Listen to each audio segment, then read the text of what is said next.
दोस्तों, अभी तक आपने एक नागिन को ही अपने नाग के मरने का बदला लेते हुए देखा होगा, क्योंकि कहा जाता है कि एक नागिन एक क्षण भी अपने नाग के बिना नहीं रह पाती।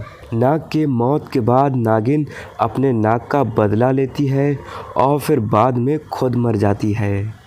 परंतु छपरौली क्षेत्र के गांव में एक अनोखी ही और सच्ची घटना सामने आई, जहां एक नागिन के ऊपर बाइक चढ़ने की वजह से उसकी मौत हो गई।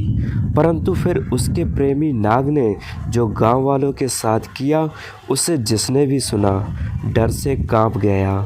दरअसल छपरौली गांव में रहने वाले दो भाई सुरेश और राम किसी काम से दूसरे गांव गए थे।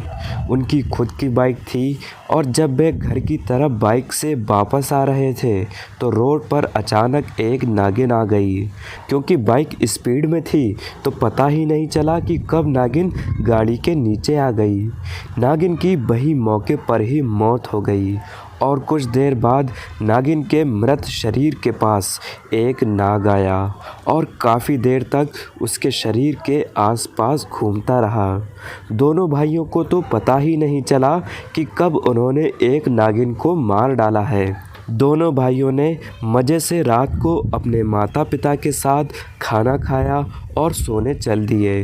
परंतु आधी रात को एक नाग खिड़की के रास्ते आया और सुरेश को उसने डस लिया। सुरेश तेजी से चिल्लाया तो खिड़की के रास्ते ही वह नाग बाहर निकल गया।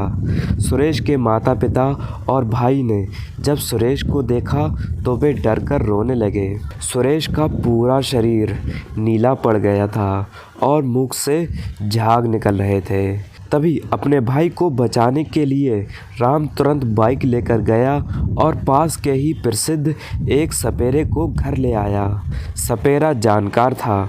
उसने तुरंत सुरेश के इस शरीर को देखकर यह बता दिया कि इसको एक नाग ने काटा है। और सपेरे ने अपनी विद्या से यह भी जान लिया कि यह एक नाग ने बदले की आग में सब कुछ किया है।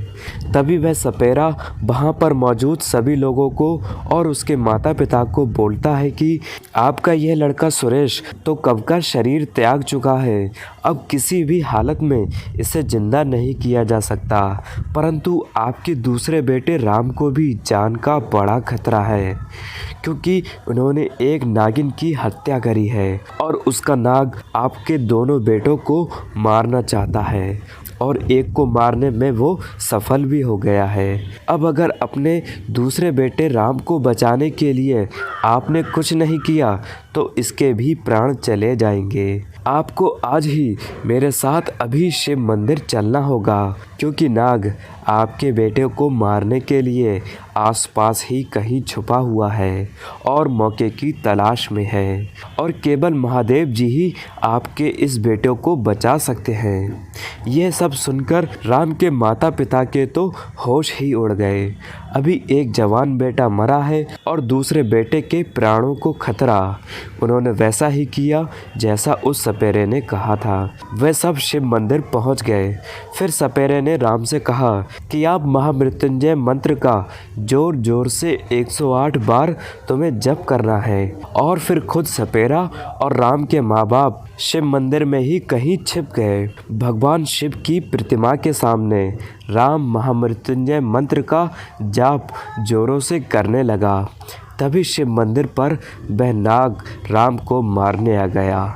जैसे ही वह नाग राम को डसने वाला था, अचानक तेजी से बिजली कड़कती है और नाग के पूरे शरीर में आग लग जाती है और वह नाग वहीं पर भस्म हो जाता है। महादेव शिव ने राम की जान बचा ली थी। सपेरे और राम के माँ बाप यह सब देख रहे थे और जब राम का 108 बार महामृत्युंजय मंत्र जाप पूरा हुआ तो उसे सारी घटना सुनाई तो वह हैरान रह गया और उस नाग से उसे भगवान शिव ने बचाया था। सभी ने महादेव जी को प्रणाम किया और राम को एक सबक भी मिल गया कि गाड़ी चलाते समय हमें सावधान जरूर रहना चाहिए, कहीं हमारी लापरवाही की वजह से किसी बेजुबान और मासूम की जान ना चली जाए।